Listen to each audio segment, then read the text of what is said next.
Thursday, August 5th.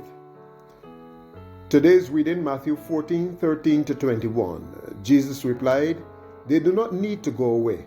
You give them something to eat." Matthew 14:16. A young boy came home from church and announced with great excitement that the lesson had been about a boy who loafed and fished all day.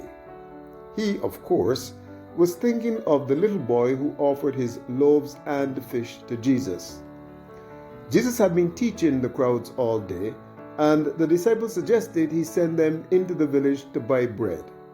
Jesus replied, "You give them something to eat." Matthew 14:16. The disciples were perplexed, for there were more than 5,000 to be fed. You may know the rest of the story. A boy gave his lunch, 5 small loaves of bread and 2 fish. And with it, Jesus fed the crowd, verses 13 to 21.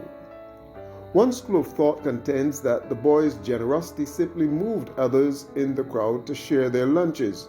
But Matthew clearly intends us to understand that this was a miracle, and the story appears in all 4 Gospels.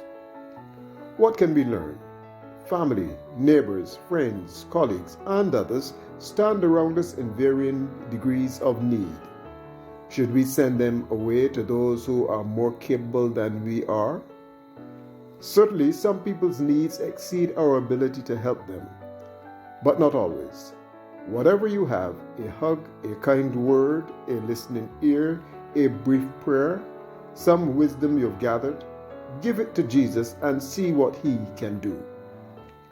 What's one need of another person that you may be able to meet? What can you give to Jesus to be used to bless others? Jesus, give us eyes to see the ways we can care for others. Lead us and use us.